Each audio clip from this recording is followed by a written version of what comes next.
Teenage Mutant Ninja Turtles Urban Legends issue number 4 from IDW.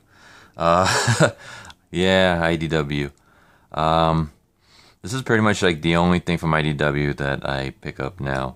I did pick up Sonic. I was actually reading Sonic, which was actually not that bad, but after the latest issue with the one of the writers, you can see that like in Umbrella Guy's video. Yeah, I think I'm gonna drop it. So, Turtles is all I got right now from IDW. I'm not gonna look up. I mean, I know there's the creative team. I'm not gonna look any of them up on Twitter because I don't want. I'm enjoying the hell out of this series, and I do not want to have it be ruined by finding out that they are a bunch of a-holes. So, this is issue 4. This actually came out like a month ago, but I didn't get around to reading it. Well, actually, I didn't even get around to getting it until recently because it was destroyed. The copies were destroyed on delivery, so my comic book shop had to reorder them again. So I actually got issue 4 with issue 5.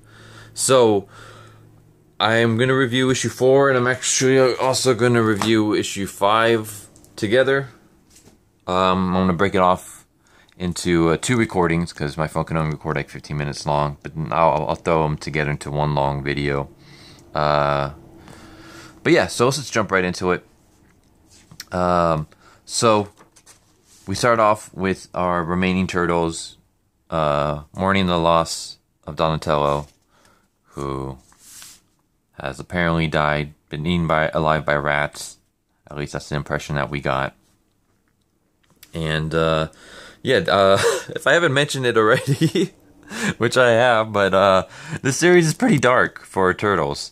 You literally have Raphael wearing a mask to hide his disfigured face because it got like melted, like half of it got melted by a laser blast. You have Donatello get his shell just utterly destroyed, became a paraplegic, like he literally couldn't move his body from the neck down.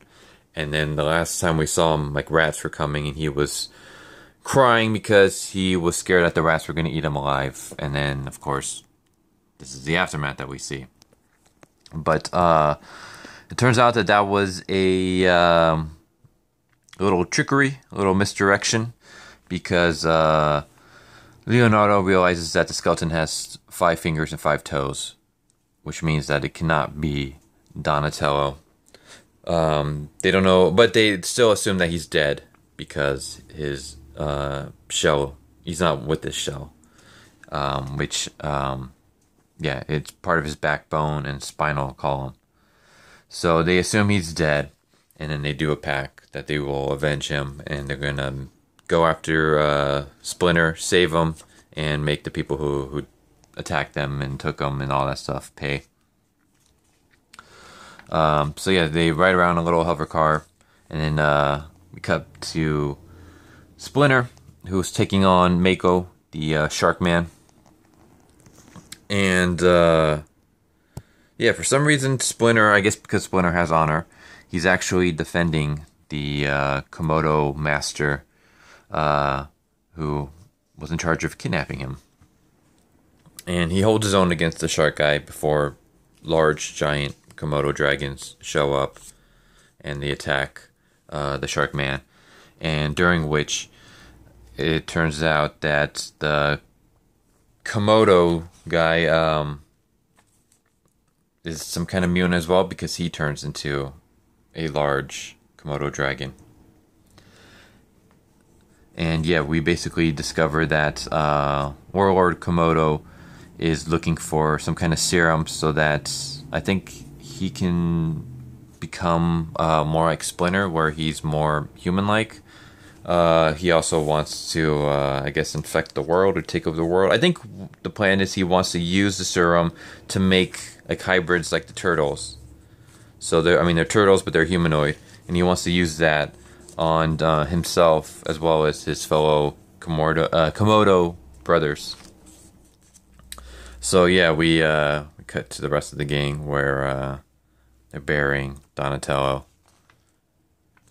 And then, yeah, they get attacked. Well, they come across Mako, who's just trying to escape from the Komodo dragons. And I'm going to skip a little bit. We cut to Donatello, who we discover is actually merging with the cyborg. I'm not going to show the ending. Actually, yeah, I can. I mean, this has been out for a while. So, yeah. So, Donatello's alive and well. He's basically, his body has merged with the cyborg man. So, we got cyborg Donatello. We got hockey mask wearing Raphael. I'm kind of wondering what's going to happen with Michelangelo and Leonardo. Like, what crazy, disturbing mishaps are going to happen to them. I will say that the whole Raphael face thing, well, I mean, it did happen in the first issue, but I guess Donatello becoming a cyborg was spoiled in the very first issue because that was the cover. I mean, that was actually what interested me in the first place. I was looking at it, I was like, why is Raphael wearing a hockey mask and why is Donatello a cyborg? But yeah, I mean, this cliffhanger was revealed in the first issue. So actually, this was actually really short, so I can actually maybe squeeze in number 5 if I can get it out of the thing. So there we go. All right, so Turtles number 5 covers. It's not really misleading, but this happens like very, very quick. I think one of these covers are a lot better, especially like this one. This one's cool, but this right here, this is a freaking splash page. This is how you start your comic. I mean, that's gorgeous. I would totally want a poster of this. I mean, I'm seriously debating like scanning this and then making like a poster size so I can hang on my wall. This is so awesome. Like the colors and all that. And just, I mean, we got Raphael choking out a ninja, I guess, even though he has a gun. But yeah, this is like such an awesome cover to start an issue with. Not cover, first page. Great first page. And yeah, I think this is kind of cool too. Leonardo has basically taken out the guards and he wants to tie them up in the woods. And Raphael is like, you won't need to waste any rope on this one, meaning that he's killed him. And yeah, they get into a brief argument about killing and stuff like that. And I don't know. I think it's kind of cool that we have Turtles kind of dipping into murder. Like, I mean, Raphael would be the one to commit murder if any of them were. But yeah, this is a lot closer to the original Mirage comics, where they actually had no qualms about murdering people. Well, villains, I should say. So yeah, basically, Komodo Warlord has turned back into his normal self, and he's having a conversation with Splinter where he basically says that Splinter has to die because Splinter knows about his transformation and no one else knows about it, which I thought was weird because, I mean, she literally knows, not to mention these guards, I would assume know. I mean, people who saw him transform and then transform back would obviously know, but I guess they were okay. So yeah, Splinter has been poisoned. And then, yeah, we cut to Donatello, and we basically just get like a recap of what happened. Getting blown up at the birthday party, getting kidnapped and thrown out of the helicopter, becoming paraplegic, and then the cyborg merging with his body. And Donatello basically tells the computer to erase, to delete all the memories of the cyborg, and he does. So now Donatello has full control over this new body. And yeah, so we come back to Splinter, who is hooked up on the table, and he's going to be injected with a mutagen. I guess they're going to test it out on him first. And we find out that Pamiko, the leader of the Amazon ladies, is actually Shredder's daughter. I don't remember Pamiko. There was another one. I forgot her name, but I could have sworn it started with a K, a Kairos, So I can't remember the name, but I think she's also Shredder's daughter. I know she's like the leader of the Foot Clan. Correct me if I'm wrong. But yeah, so Pamiko's the leader. I mean, not the leader. She is the leader of the Amazon Ninjas, but she's the one of the daughters of Shredder, and she wants revenge on the man who, or I should say, the mutants who killed her father, despite the fact that she doesn't really have any love for her father. It's just, I guess, a matter of honor. When the turtles break in, and yeah, we get basically a cool fight scene with the turtles taking on giant Komodo dragons, and I'm gonna skip some pages, but basically Pamiko decides to help them because she doesn't want the turtles to be killed by the Komodo dragons. She wants to kill them with her own hands, so she briefly helps them out so that she can come back and get her revenge later. And yeah, the turtles meet up with Donatello, and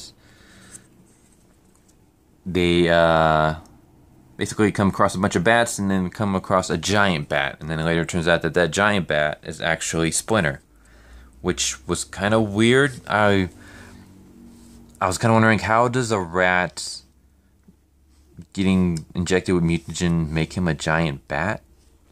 Like, maybe if it made him like a giant rat, like even bigger than he is now, maybe. But yeah, apparently the mutagen turns him into a bat, which is also kind of weird because weren't they using like Komodo dragon? Like, I would think they were using Komodo dragon.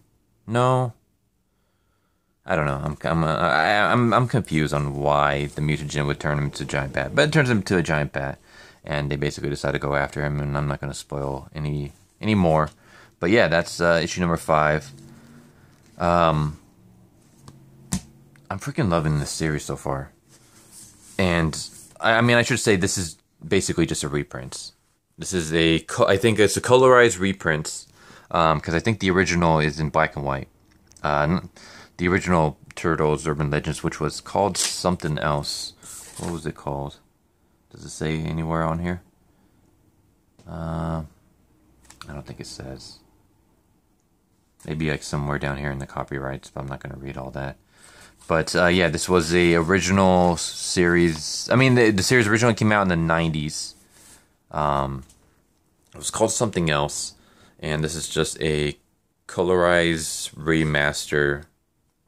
So, yeah, it's awesome. I freaking love it. I wanted to see more colorized like remasters of 90s comics. 90s was like my favorite decade when it comes to comics. I mean, I love reading like old stuff too, like Golden Age comics. Those are awesome. But I don't know. Like, I love the 90s. Like, I mean, Image has some great stuff, but like Chaos Comics, Chaos was awesome. I love a lot of their stuff. Like Chastity is like one of my favorite comic book characters. Even like was it Black Kitten or Black Kitty? The one that like she like does like it's like she's like a cop and she's like mixed up with voodoo and stuff like that. That was also cool. Like, I love like the 90s comic era. But yeah, great series so far. Highly recommend it if you're a Turtles fan. Even if you're just not really a Turtles fan, but you just love good comics, like, this is I've been really enjoying this so far. This is like one of my favorite things to pick up. So, thumbs up. But yeah, hope you guys enjoyed this video. If you guys haven't already, please subscribe, hit the bell for notifications, leave a like, leave a comment, share this with others, share it with friends, family members. I have a Twitch. You can find all this information in the description below, but it's Pirate Monkey if you guys are interested in video game stuff. But yeah, this is definitely a move the needle series. It's kind of funny to have a move the needle for something that came out in the 90s. But yeah, love the series. Hope you guys enjoyed this video, and I will catch you guys next time. Later.